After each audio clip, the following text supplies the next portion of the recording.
Beliefs are like limbs on our body. They're extensions of us. That's why we get triggered when people challenge our beliefs or they don't believe us or they think our beliefs are stupid. It's like they might as well cut off our arm. Seriously, that is how our psyche takes it. Like it's a threat to our life.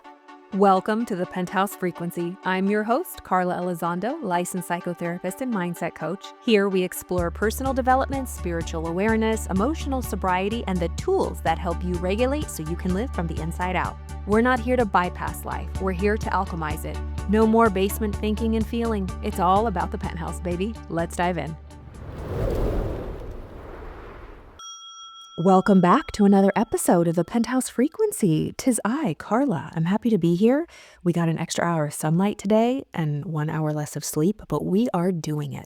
This episode is all about your beliefs. How your beliefs create your entire life. Whatever you believe is true for you. Let me just repeat that and let it sink in. What you believe is true for you. There have been many different beliefs of people. I'm sure you know them, that you think they're like a little quackadoodle, but I bet they have evidence or they swear they do. It's like their experience. It's their lived experience. And who are we to judge? Beliefs will create your life. Whatever you believe must be true. So we're going to dive all into beliefs today, talk a little bit about paradigms. It's one of my favorite subjects, and it's just really been, I don't know, hitting me in a different way. I mean, of course, we learn and we study all this material, but through repetition, the more we learn it, the deeper we get it on a level that is more embodied. I remember when I learned about paradigms, which really that's what beliefs are. I use them interchangeably. Actually, I think paradigms are a group of beliefs of different things. So we have paradigms around different areas of life. Like we have a paradigm around relationship. We have a paradigm around money. And in that paradigm around money is a bunch of beliefs. In that paradigm around relationship is a bunch of beliefs, good or bad. In between, maybe some good, some bad. So we get like, some good, some bad results. But, just we're usually programmed with these paradigms and beliefs unconsciously when we're babies. Like, why do we believe the way we believe? It's just because it was programmed into us. So it's what was in our environment.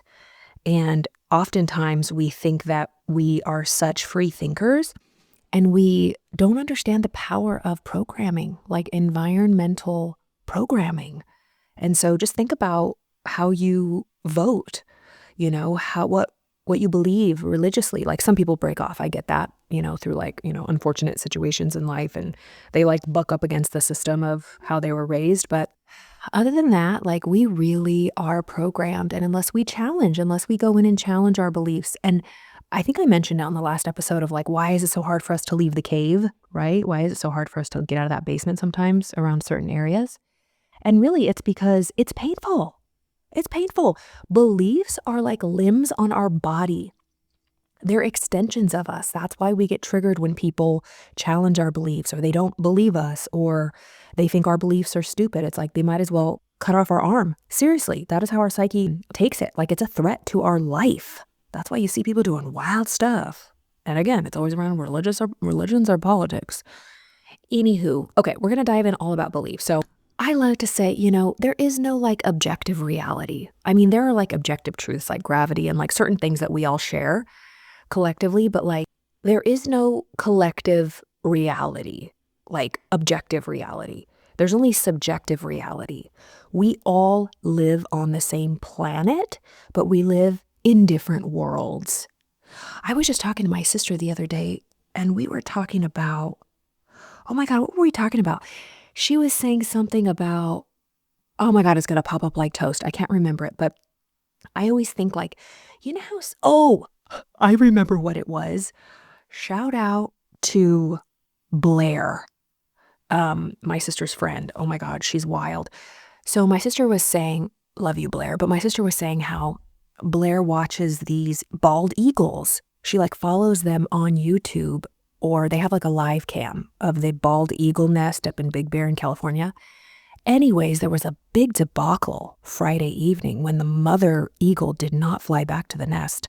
And they almost had to send out a search party for her. Anyway, she returned back to the nest safely on Saturday, so all was well. But my sister was like, there's a whole community that is obsessed with these eagles. Did I say owls? Anyways, I'm sure there's a community like bird watchers, but I say all that to say there are people that is their world. Like if you listen to them, you'll be like, what? I didn't know all that. It's like their whole world.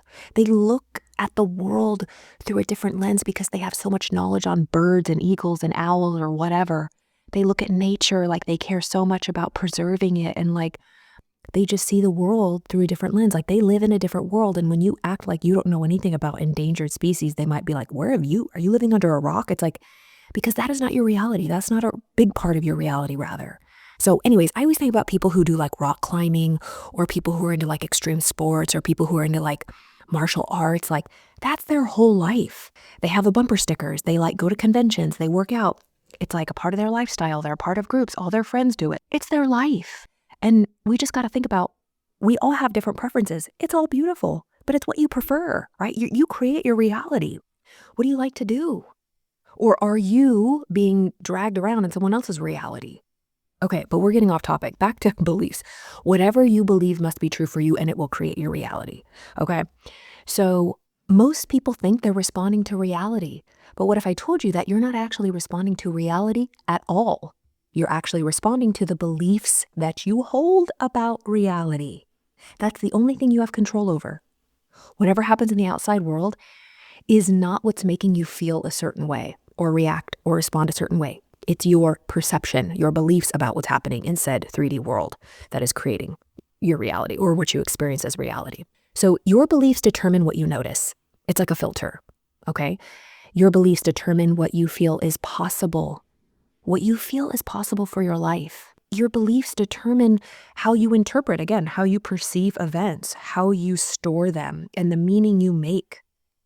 And then eventually how you show up in the world, you know? So your beliefs are not just shaping your life, they're creating the experience of your life. And that is everything. It's like, when someone has a different point of view, then you're like, what? What world are you living in? Because they have certain beliefs and thoughts, and they have a different experience of life. None is right or wrong. Again, we all have preferences. So today we're going to talk all about this powerful idea. It's the most powerful concept in personal development and psychology. And it's all about your beliefs, your paradigms, and your self-image. Ooh, these are all invisible things, right? We can't see them with our eyeballs. They're just concepts. That's why a lot of people don't understand them, myself included when I first started. And I remember when I first learned about paradigms, Bob Proctor said, it's repetition. Repetition is the mother of all learning. You have to study this. You don't understand it until you can explain it to someone in a way that they understand. And I was like, oh crap. I was so excited about paradigms, and I got it. It was so empowering. It was like such a mind-blowing concept. But I was having a hard time explaining it to people. I was like, it's just like, and that taught me that I didn't fully get it. Like I understood on a very fundamental level, but I didn't really know it, because if I did, I would be able to explain it in a way that other people can understand. So again, I teach and I share things because it benefits me. I do this selfishly because it reminds me to integrate this deeper and deeper. So your beliefs and your paradigms and your self-image, they're invisible, okay? They're like the blueprint behind everything that you experience. And if what you're experiencing right now is not conducive with the life you want to live, you can change your blueprint. You can rewire. That's the most empowering part. So if you get anything out of this, I want you to just open your mind, know that you can change anything. All of those great stories you hear about the turnarounds of people, they're true and they're possible for you. It doesn't take anything special. We all have the power of our mind. We're the architect. We really are. It takes effort, energy, focus, and repetition. But we're already doing something anyway, so why not do this? Take advantage and really be the creators of our life. So, we all have this invisible lens. We all have this lens that's inside that we can't see. And we're all walking around with these mental lenses. And what creates these lenses? Like, who picked these glasses that we look out on our life with? Well, they're built from beliefs that we grew up around, conditioning, emotional experiences, identity, like who we think we are, and our ethnicity, our religion, our affiliations, our nationality, our identity, gender, sexual preference. And that all creates our self-image, but how we see ourselves, that mental image we hold of ourselves in our mind, not the one we see in a mirror. but that inner image of how we see ourselves. So again, you are not seeing life how it actually is. You are seeing life as you are conditioned to see it. You are seeing life through your lenses. You're not seeing life as it is. And when we really get that, we stop arguing with people or getting mad at people. We still might not agree with them or think what they're doing is okay, but like, we're not mad anymore because it's like, well, that's because they see it differently. And we try to like change people's mind or like think they're so stupid. No, people think we're stupid. We don't have all of the information to judge someone. A Course in Miracles talks about that all the time. It's like, you do not understand anything you see. We really don't. You know, we do not have enough evidence to judge anything rightly at all. We don't. So this has really helped me be more non-judgmental, although we're all judgmental. It's just, I'm more aware of it now. It doesn't feel good to be judgmental. So again, we are not seeing life as it is. We're seeing life how we're conditioned to see it. We're seeing life through our lenses based on our programming. And that's why two people can have the same experiences. Like they can experience the same event and walk away with completely different interpretations.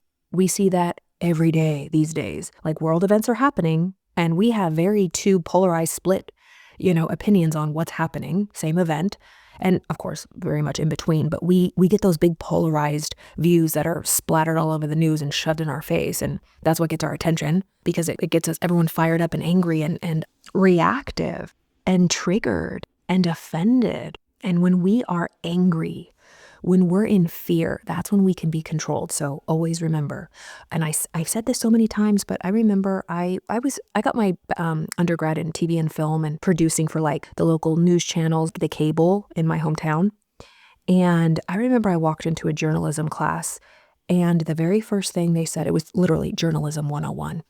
And they said, if it bleeds, it leads, meaning it leads the news story. It only really gets on the front page. It gets on the head of the top storyline of the news if it bleeds. If it bleeds, it leads. Like the more gory, the more outrageous it is, the more horrifying, the more spotlight it gets. I walked out. I said, oh, fuck no, I ain't about this life. I was 19 years old. I will never forget. I was like, I'm not about this life. Anyways, I did more creative works. In like, field work in producing. I didn't really report on like world events. I did more like music and festivals and stuff. But yeah, if it bleeds, it leads. That's how they get you fearful and hooked and addicted to always knowing what's going on and keeping you controlled, and upset and never focusing on your life and changing your life. So two people can experience the exact same things like on the news, so to speak, or social media, and they have two totally different interpretations. Why is that? Because we're seeing the world through completely different internal lenses.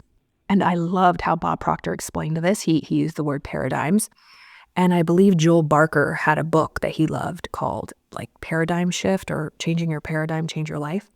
And so a paradigm, like I mentioned a little bit before, is a collection of habits, beliefs, and emotional patterns stored in the subconscious mind that control our behavior and perception. So think of paradigms as like this locked in rule book. And let's take one area of life. Again, money. Money's big. I've definitely had to, oh my God, change my paradigm around money. Ooh, man. So I was raised with the paradigm, with the glasses around money. The rule book said, money is hard to come by. Money doesn't grow on trees. You got to be careful with your money. Don't be dumb with your money. We don't have a lot of money. Very scarcity lack paradigm around money.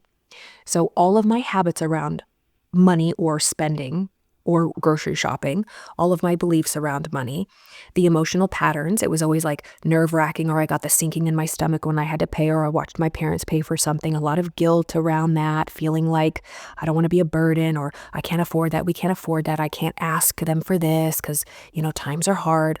Just very negative paradigm around money. So all of my habits, beliefs, emotional patterns, and then the ones that I grew up with, right? Seeing my parents' beliefs, their habits, their thought patterns, their emotions around it. I remember one time we did not have cable. My sister, she made a comment to I think my dad, and I remember I have never seen him get so mad. He didn't hit her, but I think he swung. He was so upset because she was like, why don't we have cable, blah, blah, blah. And he got so pissed, like, how dare you, ungrateful little brat. And I'm sure my sister's listening. She'd be like, I don't remember that. Right? Because we have two different lenses. Siblings grow up in the same household and they remember totally different realities. That's the truth. Because, our memory is not based on fact. It's not based on reality. It's based through our filters. And that is why with like IFS parts work, you can change your memory. I'm not kidding you. That is why in Neville Goddard's books, how he talks about the pruning shears of revision, how you go back to a past event that you didn't like how it played out and you revise it in your head. It's like you re-edit it, you play it in your head over and over and over the way you want it until it feels like the real reality. And that's what your memory stores. I mean, of course, you can never forget what actually happened, but you can change the emotions and the narrative that you accept to be true. And that's what we kind of do with IFS parts work. We go in and we revise the past. We heal and we replay it the way we want. I mean, people do different things in parts work, but I love doing that and it works. And EMDR, it's like you remember it differently. That's why those powerful therapeutic modalities are fire, game changing.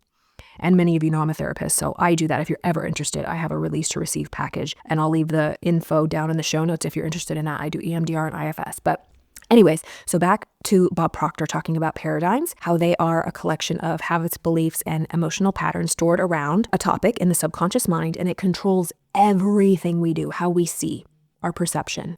And the most wild part about all of this is that when these paradigms are installed, they're installed before we even consciously choose them. We are wide open.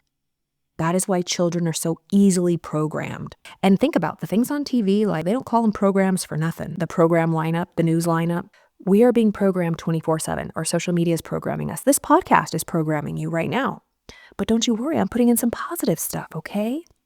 But the wild thing is that these programs and paradigms are installed like the cement is poured in before we even have a chance to say like, oh, what kind of cement is this? Did you get it from a nice source? Did you pick it out? Was this intentional? No, it's usually unconscious. There are unconscious thoughts, patterns, and beliefs that are passed down generation to generation. No one ever even questions them. And one of the best stories that describes this is the pot roast story. If you've never heard of this, there's a certain family that follows these traditions and beliefs without ever questioning it.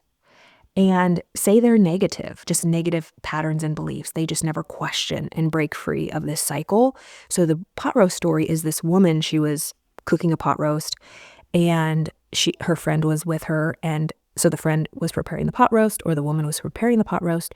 She cut both ends off of the pot roast, put it in the pan, seasoned it, cooked it. And her friend is like, why the hell did you cut off the ends? Those are like the best parts. She goes, no, it's a family recipe. That's how my mother cooked it. That's the recipe. She goes, I wonder why she cut the ends off. So the woman's like, yeah. So she called her mom and she goes, hey mom, so-and-so's over and she thinks I'm crazy for cutting the ends off of the pot roast. Why did you cut the pot roast off? Like, why is that a part of the recipe? And her mom said, I don't know. That's how my mom, your grandmother, taught me. And so the woman's like, call grandma right now. So they called the woman's grandma, so her mom's mom, and said, hey grandma, the pot roast recipe, why do we cut the ends off? She goes, oh, because my pot was too small. My pan was too small.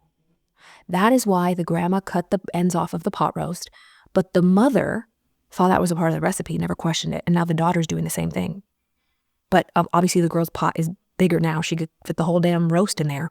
But isn't that wild? Wasting all of that meat for all those years and generations without even knowing why. And a lot of us don't want to question our elders or like disrespect them. Like, why do you do that? Because they could get offended. Like, why are you asking me? Are you challenging me? Do you think I'm wrong? Why? Do you have a problem with it? And we're afraid to do that, especially when it comes to like religious beliefs or even political beliefs. So that's why change is so hard, because it's very uncomfortable. It's very uncomfortable, not just for you individually, but for families and systems.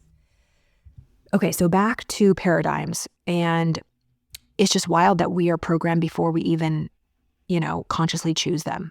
Let's look at how beliefs are actually created. Beliefs are not random, okay? They're built and they're sustained. So a simple way to understand belief formation, like how we formulate beliefs, is a thought plus an emotion repeated equals a belief. Okay, so that's like Napoleon Hill used to talk about that too, he talked about that a lot in Think and Grow Rich. What's the formula for a new belief or an old belief? Let's look at the current beliefs we have. Your current beliefs right now were formed when you had thoughts wrapped with emotion. That's the cocktail. That's the recipe for a belief. A thought plus an emotion repeated. A thought wrapped with emotion repeated, good or bad. Those solidify these beliefs. So when a thought is repeated over and over, you hear it from all of your family, you see the repeated patterns, the habits, the behaviors, the results.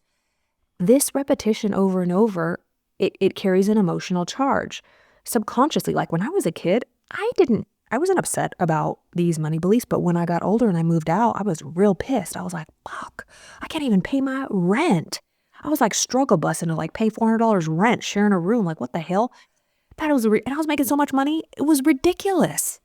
It was ridiculous.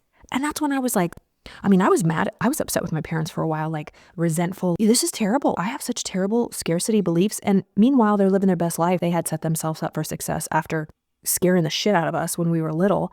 And now they're fine, but I have to deal with all of these limiting beliefs. But I had to do that forgiveness work within because they were just doing their best. But I did that through parts work. And still, it's like we can always get better with our beliefs, having them be clean, having them be healthy. And so seeing those repeated beliefs played out, those thoughts, those emotions, those patterns, our brain begins to accept it as just the truth. Like that's how life is. That's why you hear people who have like an abundant mentality or prosperous mentality or, they're like, yeah, money's abundant, money's everywhere. It's, circulating in the universe and the atmosphere and it's currency. And people will be so upset and be like, how dare you spread that, rhetoric? Money is not for everybody. And how dare you? And like, they don't see that as a reality. And again, like I said, we are not going to argue with them and we're not going to be upset with them because that's their reality. They believe that to be true. That is their reality. We're not going to argue. Okay. But people who want to change, they can. But we're not going to try to convince, like, this is not, to beat people over the head with the prosperity Bible. Like, why would you care what anybody else thinks? That's a whole nother story. But anyways, so let's look at some examples of how beliefs are formed. So if you heard, right, or a child hears repeatedly, oh, you're so shy, or she's so shy. She's so shy. She's so shy. Oh, you're so shy. Oh, she's shy. Yeah, my friend, she's shy. Or you're difficult. Why do you have to be so difficult? Oh, you're difficult just like your father. Oh, you're difficult just like your grandmother. You're difficult. Oh, she's just difficult. Yep, she's our difficult one. Like if you hear that over and over, or you're not good at math. Oh, you're never really good at numbers. Oh, you're not good at math. And then you could believe that, like, I'm just not good at math. I don't like math. It's like, are you really not good at math? Or is this just like a random belief that you got in your head because you got a bad grade on one test or a teacher was an asshole? We can internalize those things. So eventually that thought becomes a belief. That thought, since it's been repeated, I'm sure with emotion, becomes a belief. Then that belief becomes part of your identity. It's just who you are. I'm just not good at math. I'm shy. I'm bad at math. I'm not confident. So once a belief moves into the subconscious mind, meaning it's in that heart of hearts, it's wrapped with emotion, it's under your skin, it's in your cells. Once that belief moves into the subconscious mind, it becomes automatic programming. It runs all by itself without you even having to do a thing about it. It runs automatically. So this is what Bob Proctor referred to as the paradigm. Paradigms are well-operating, well-oiled systems that run on their own. They run your life. Your paradigms run your life. And so we quite literally, paradigms are like blinders. We cannot see outside of them. Because once that paradigm is installed, it controls how we interpret events, what we believe is logical, what we believe is possible, what opportunities we notice. And another example is, our paradigms will dictate what we believe is logical. So when Roger Bannister, right, broke the 4-minute mile, people did not believe it was possible. They didn't believe that, they thought it was ridiculous. Your heart would explode. You cannot run a 4-minute mile or less than a 4-minute mile. And they didn't think it was logical, but he broke that record. And then everybody followed because then they could see from a new paradigm of belief that it is possible and I can do it too. And so nothing really is holding us back. If we can imagine it, if we could believe it, if we can conceive it and believe it, we can achieve it, like we talked about in last week's episode. So your paradigm will dictate what you believe is possible. And so if you are being held back in life, if you know you're capable of doing more, but you're unable to do it or you don't believe it's possible, where did you learn that? Is that what you want to believe? Is that the reality you want to experience? And your paradigms will dictate what opportunities you notice.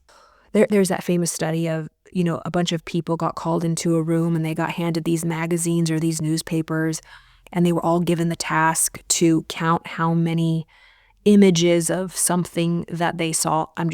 This is not the study, but I'm going to use this example because it's pretty much what the study was, but I don't know the specifics. So let's just say a group of 20 people were called into a room. They were all given the same exact newspaper, and they were given the task to count how many pictures of rabbits they saw in the newspaper.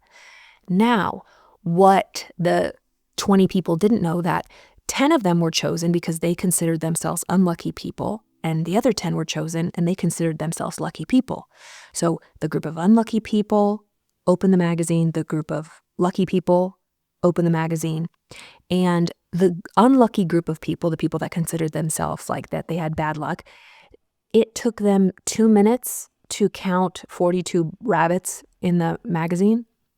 And the lucky people who consider themselves lucky, only took 11 seconds to count the 42 rabbits or whatever. Why? What was the difference? Because on page 2, there was a big ad that said, there's 42 rabbits in this magazine. You can collect your prize. You can win the game. So the people that consider themselves lucky noticed that opportunity that was on the page 2. But the people who consider themselves unlucky quite literally could not see it. So they took 2 minutes. Isn't that wild? So what do you believe? Do you believe you're a lucky person? There was like that, lucky girl syndrome. I'm a lucky girl. There was a lot of affirmations. There still are. It's great. I'm such a lucky person. Everything always works out for me in the most miraculous ways. God goes before me, making my way sure. Isn't it wonderful? I repeat that all the time. I think it's Florence Scovel Shinn. Everything always works out for me in the most miraculous ways. I have that on my computer right now. It's huge. I have it written everywhere. Everything always works out for me in the most miraculous ways. That's what I believe. Truly. Did I always believe that? No, but now I do because I repeated it. It's an affirmation I repeat on loop. And another thing that blew my mind was, I remember Bob Proctor used to really teach us that your paradigms, my paradigms, your paradigms, control your logic. What you think is logical. Like, you can look at someone like, are you a fucking idiot? What world do you live in? That is not logical. Like, that's not possible. But you believing that, if the other person believes it and you don't, it's not because you're right or the other person's wrong. It's because you guys have two different paradigms. That person believes it. There's also, I always think of growing up, there was this family that always talked about ghosts. They would believe in ghosts. They would see ghosts. And I just remember thinking, what the fuck? I've never seen a ghost. But they believed in ghosts. I don't. Never experienced one. Thank you. I'd like to keep it that way. You know what I mean? I know some people have like different experiences, like they could be friendly ghosts or whatever, but this was not. It was like very fearful, superstitious, creepy. And I was like, God, ew. But they saw them because they believed in them. You will believe, you will see what you believe. What you believe must be true for you. What you believe, your brain will find evidence for and prove it to you. We see it all the time. If somebody believes something, they will make a case for it and they will find evidence. Seriously. So your paradigm controls your logic. So that means that you can only make sense of the world through the programming that already exists in your mind. You can only make sense of the world. You can only interpret. You can only see. You can only experience the world through your current level of programming that already exists in your mind. So I say again, if you're not happy with the way you're experiencing this world, you gotta go to the source. You gotta change your programming, which is what Bob called your paradigms, which are a group of beliefs, habits, and, emotions, thoughts repeated. Okay, so let's go back to the paradigm example about money. So if someone has a paradigm that money is hard to make, every opportunity will look risky or unrealistic. So if someone has a belief, like a negative belief, that money is hard to make or it's only for evil people or whatever, any opportunity will seem fearful, risky, unrealistic, threatening to them, too good to be true. They'll never start a business, that's for sure. And that's why I consider myself, like, I swear I broke the chains. Starting a business? I'm a business owner. What the hell? I mean, like, who in what world? In my new world, I'll tell you that. I changed my beliefs. It was not easy. Ooh, doggy, it was not easy. I had to surround myself with people who believe that way. And now I do. And it's fantastic. It's such a better way to live. Not that everyone needs to be an entrepreneur, but like maybe you can move up in your job. Maybe you can get a higher position, right? Go back to school. There's always ways to earn more money. And immediately, if you thought, no, I'm stuck in my 9 to 5, there's no way, you're ridiculous, you're crazy, you're different, I have kids, I'm busy. Just be open to the idea. Suspend your disbelief just for the next week of ways that you can make more money. Have fun with it. Take off the blinders. Take off your glasses that been glued to your head around money. Whatever your paradigm believes, anything that threatens that or anything that's outside of it, you literally can't see because they're like blinders. So just know that about yourself. You can't see the possibilities that don't exist within your paradigm of belief. Also, if someone has a paradigm that they're not worthy of success, I know a lot of people struggle with that. I certainly did. They'll unconsciously sabotage themselves. If you feel like you're unworthy of success, or if you feel like you're unworthy of love, you'll sabotage it. You'll push people away. You won't want to be vulnerable with people. And we're not doing this on purpose, by the way. This is not to crap on ourselves. This is all unconscious. We're not doing this on purpose. Remember, once they're in there, they run on their own, and we just think that's how life is. We just think that's who we are. That's our karma or whatever. That's how reality is. So you're not doing it on purpose. Your paradigm is just filtering your reality. It's very objective. I did a post the other day. If you're having trouble understanding or getting caught in your head or the mechanics of it, or you're just like overwhelmed, like get really objective about yourself. Your brain and your body is a supercomputer. Your mind is the programmer, period. Program the body. Just start repeating things like a robot. I'm serious. Get your emotions out of the way. Just start repeating and programming, overriding them virus codes. Seriously, try that. So let's get into self-image, because this is how you see yourself, right? Your paradigms, your beliefs, your thoughts, they create your self-image. And this is, if you have not read the book, Psycho-Cybernetics by Dr. Maxwell Maltz, this is everything. Your self-image, how you see yourself, who you believe to be based on your beliefs and your paradigms, will dictate what you achieve in life or don't achieve, the experiences you have and don't have, how much money you make and don't make. It affects every area of life. Your body. Are you comfortable in your body? Do you have shame around your body? Really think about that. Unconsciously, there was a lot of shame around bodies in my family. And I know like it was not obvious, but it was just subtle. It was just programming. And I don't know if it runs in what side of the family, but never comfortable, or I don't know, like just there was never comfort in the body. But I'm getting so much better with that now, and I'm just so grateful to understand this material, because I don't want to feel shame or embarrassment around my body. You know what I mean? So this is all about self-image. Let's talk a little bit about that. Again, Dr. Maxwell Maltz's book, Psycho-Cybernetics, talks all about self-image. It's self-image psychology. Top 3 books of my life. You can get a free listen on like YouTube, but I highly recommend getting it. You could get like a $15 version, $12 version on Amazon. So worth it. Okay, so our self-image is really like at the deepest level of our programming, and it answers the questions, who do I believe I am? Your subconscious, your self-image in your subconscious mind tells you the answer to this question. Who do I believe I am? Your life will always move in the direction that is consistent with your self-image. Your life will always move in the direction that is consistent with your self-image. Okay, because that's where it feels safe. We talked about that in emotional sobriety, regulating your nervous system. It does not want anything to deviate from the current operating system, so it will stay the same. If it's good, fantastic. Congratulations. But if your self-image is, okay, so let's look at if it's positive. I'm confident, I'm capable, I'm resourceful. You'll take actions that are aligned with that identity. Okay. But if your self-image is, I'm invisible, I'm not good enough, I always fail, your nervous system will resist anything that contradicts that identity. It ain't gonna do it, ain't gonna take risks, ain't gonna get out of their comfort zone. And you'll think other people are crazy for trying to push you out of it. But that's your experience, that's your reality. But just know you can change it. But first we gotta identify them, identify our beliefs, our limiting beliefs that are holding us back, that don't match the new version of ourselves that we want to be, like the future version, the new version, the next level version of the life we want to live. So that's why willpower alone, like just trying to will our way or force our way to change, doesn't work. We can't, this is a great quote, like we cannot outperform our self-image. for very long, maybe temporarily, but you cannot outperform your self-image. If it doesn't exist, look at it like a frame. I want you to, in your mind, imagine a big gold frame. Everything in that frame is what exists in your self-image. I'm confident.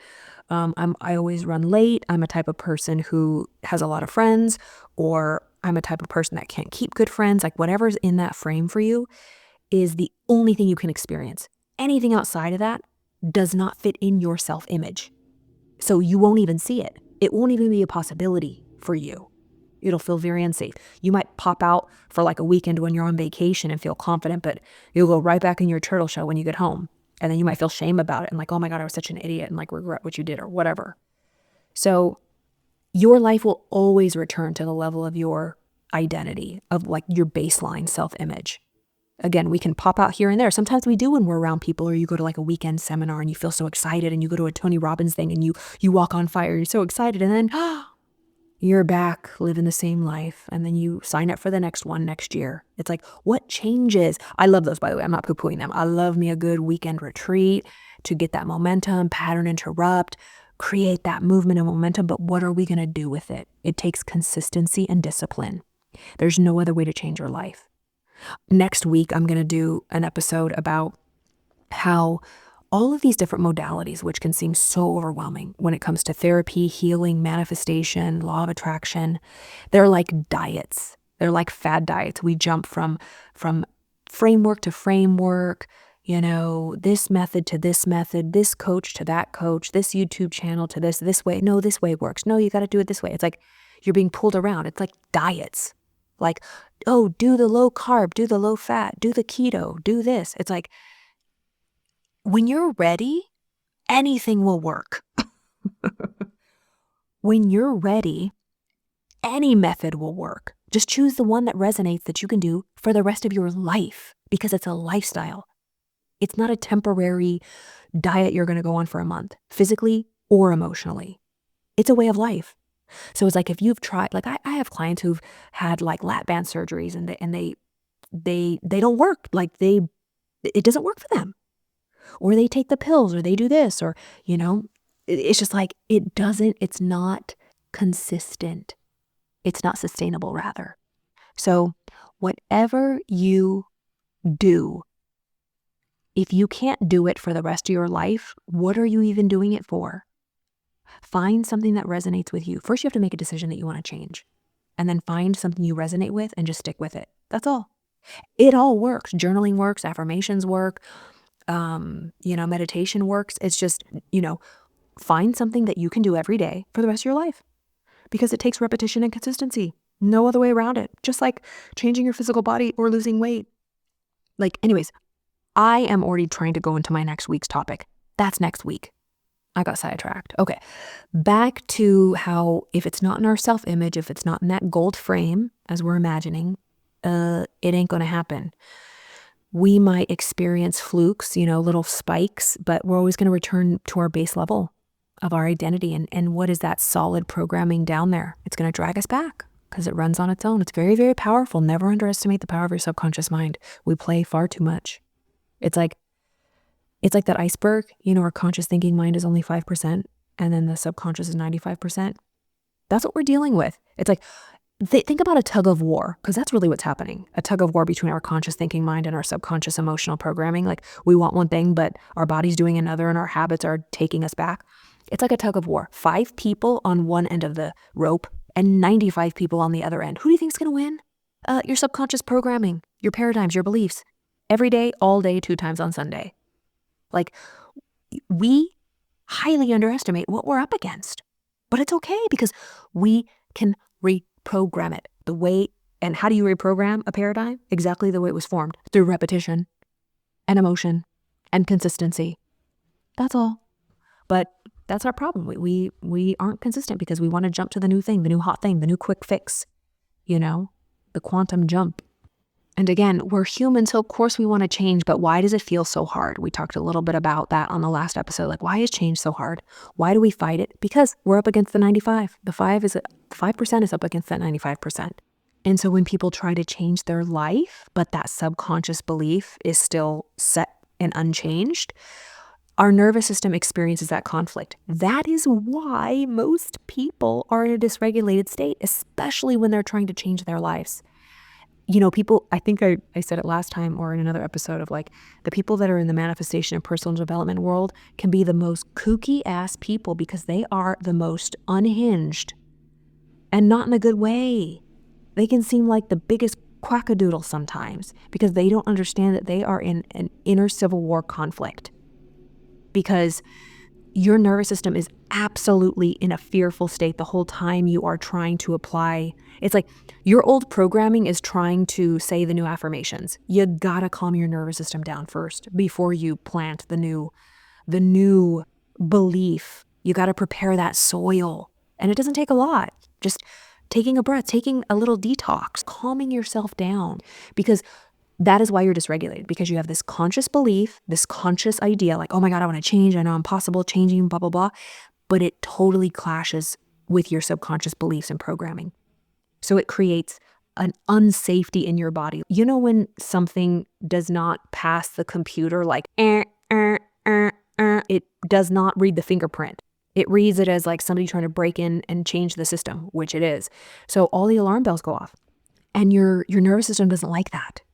So that's why we feel that conflict within when we're trying to change. And that's why it's so hard. People give up, but they don't want to. It's uncomfortable. But remember, we're already uncomfortable.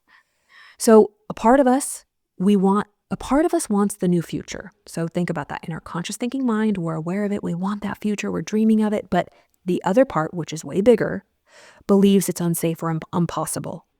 Our subconscious programming, it does not match this current belief. It's like, we've never experienced that. That's not safe. That's impossible.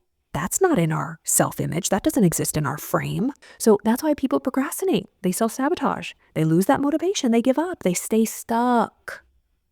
It's not because there's like something inherently wrong with them, or they're just like lazy pieces of poop, It's just your subconscious programming. Your subconscious programming. But the great news, hello, is that we can change it. Your brain can be reprogrammed through the mind. They call it neuroplasticity. Through mindfulness, through conscious awareness and repetition, and putting new thoughts wrapped with emotion, repetition, autosuggestion, affirmations, filling your mind with good things, you can reprogram, shift into a more hopeful outlook, because your brain is plastic. Beliefs are not permanent. I don't care what your generations and lineage have said. Your beliefs are not permanent. They're very malleable. Paradigms can change. Your self-image can evolve. It can change. When you see people reinvent themselves, or like if you've had a friend that like shows up, or like the high school reunion, the big nerd comes and like Romeo and Michelle, I invented Post-its, and they like show up in a helicopter. But all jokes aside, when you see the glow up of somebody and at first you're like suspicious, like, I remember you when you were like fat and had braces. Please. First of all, our subconscious mind does not like us to change. And we hate when other people do, because especially when we have stayed the same. If you've been following somebody and they've always been kind of quiet or shy, and then you see them with their glow up and they're like on the beach with bikinis and like living their best life, you're like, who the fuck do they think they are? That's the part of you that is judging that person and judges yourself for changing. Who do you think you are? That doesn't match your script. Really, it didn't match your script you had of them, by the way. That's why people don't let other people change. But when you don't let other people change, you don't let yourself change. That's just a reflection of your own belief about yourself. So what you believe about other people, like what you believe is possible for other people, is what you believe is possible for yourself. That's why it behooves you to think the best of people. If someone says, I'm going to write a book, you'd be like, you go, girl. And I'll be like, you're going to write a book? Really? What experience do you have? You're just telling on yourself, and you're telling your subconscious mind you can never accomplish anything like that. Believe in people. Anything's possible. Cheer people on. Your self-image can change. It can evolve. Your paradigms can change. Anything can change. But it requires that intentional work. There's no quick fix, no way around it, no weekend workshop or boot camp. Sorry, no crystals or chants or spells you buy off TikTok. Okay? They can all be helpful tools, but you gotta have that permanent intentional work. It's maintenance. It gets easier, but it just becomes a part of your lifestyle. So find a practice that works for you. All right. Didn't you like that? I hope that was helpful. And so if you are somebody who wants to change, find what works for you. Find something that resonates. You have everything within you. So if you hire a coach, if you join a community, if you go to a therapist, they're not the ones with the answers that can help you. They can create insight and have support, but they're within you. I always like to turn to teachers. That's what I loved about Bob and Napoleon Hill. They didn't claim to know all the answers. They were very humble and admitted that this is an inside job. When teachers turn it to you and say, you're the expert of your life, you're the one that has the power. I'm just a step ahead of you. I understand it and I'll teach it to you in a way that I understand, but you need to come up with your own philosophy of life. A good teacher teaches someone how to fish, not just gives them fish. Is that what it is? It's like, I don't want my therapy clients with me forever. I don't want people with me forever, always growing and learning, right? As I evolve, that's great. No one has all the answers. Don't ever let people bully you into like, this method is the one that works, that one doesn't. And they like crap on other methods or like put air quotes like, oh, I saw this person trained. They're like, you don't have to raise your vibration. And they're like doing air quotes and therapy and like EMDR. And like, I was like, okay, this woman's totally crapping on therapists. But she's like, but they're helpful. And it's like, oh, because your 7-day boot camp is going to clean my life. Yeah, I'm sure that's the answer, lady. That's what she was selling. God bless her. And I'm sure it's helpful. But it's not sustainable for a lifetime. It takes that intentional work. So find a practice that works for you. Many of you know I'm opening up my community, the Penthouse Frequency. I think it's going to launch in a few weeks. So I always put the link to in the show notes. If you want to click and get on the wait list, you'll be the first to know when the doors open. There are going to be live calls. There's going to be modules, always updating, guided meditations, resources for you to do this intentional work. It's like a space. It's everything I do, and I'm just sharing it. So if you're interested in that, basically I teach first how to regulate your nervous system, like prepare, regulate, and keep it regulated through daily practices and just a way to understand it. So if your nervous system is dysregulated, you can think more clearly and create consciously because you cannot create from a dysregulated state. Your body must feel safe first. If you feel any type of fear or dysregulation, like it's just going to be a wobbly mess. Yeah. Can you manifest when you're dysregulated? Yes. But will you be at peace? No. I've done that. I've been on a beautiful, clear water beach and just living my best life and in absolute hell. I was like, shit. It was terrible. It was a nightmare. So your body must feel safe first. And then I teach how to understand reality creation. How does this reality work? How does this universe work? It works and it goes by universal laws that we all must obey. We work with rather. So we might as well work with them instead of against them because it makes life so much more difficult. So most people are trying to create results without understanding how reality works, or at least the way that they can understand. They don't understand those inner mechanics, how their mind works, how a paradigm is created or changed, how to change their beliefs, their identity, their self-image. And really call their power back. It's all about your attention, your powerful energy that creates. So that's another pillar. And then obviously reprogramming, how to reprogram your subconscious mind, upgrade your old paradigms and your self-image, and then really just living that new identity, learning how to live that consistently and holding those new frequencies as you continue to rise. Because once your nervous system is regulated and the subconscious is reprogrammed, you begin to operate from just a completely different internal state that changes everything. So from that new state, you can consciously create your life in a way that is on your own terms and matches that future version of yourself. So if you feel stuck, you are in good company, my friend. It just means that, you might have some subconscious programs that are running, that were installed before you even were consciously aware of it. Some paradigms that have been passed down, even epigenetically, and environmentally, obviously. But the beautiful thing is your human mind, your brain, your body can change. You can change those programs. And so your beliefs are not your destiny. They're simply your current programming. That's all. And so once you understand how that programming works, you can gain the power to rewrite it. All right. So that's the work I do in the Penthouse Frequency community. Obviously, that's what I talk about here on the podcast and on my YouTube channel and all of that jazz. So I hope you have a beautiful week. I want you to just pay attention to how you react, how you respond to certain things. And more importantly, what areas of your life are you discontent with? What areas of your life are you not happy with? break it down. I always break it down into 4 categories. One is health, physical, mental, emotional, like physical, emotional health. That's one bucket. Are you dissatisfied with that area of life? If so, what do you wish was different? Write these down. Bucket number 2, what about your money and your finances? Are you satisfied with your money, how much you have, how much you earn? If not, like, what do you want to change? Do you want to earn more? Do you want to change your job? Like your earning income, like your status? The third bucket is relationships with your family, with your friends, with colleagues, with strangers, with loved ones. Like, how is the quality of your relationships? Is there good communication, or do you feel resentment? Do you have grievances? Is there arguments? Is there things left unsaid? How is the health of your relationships? And then lastly, your purpose, your calling in life. Do you feel fulfilled?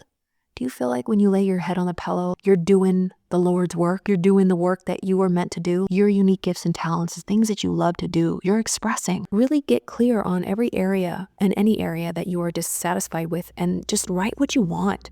Just do that. And then maybe flirt around with, what do I believe about myself? What is my current programming and beliefs around this? And if I were to achieve what I truly want, what kind of beliefs would I need? What kind of beliefs could sustain that new version of myself? All right. So as always, thank you for being here. I love you so much. Thank you for your support. This was another beautiful episode all about beliefs and paradigms. Thank you again for listening, and I will see you next week.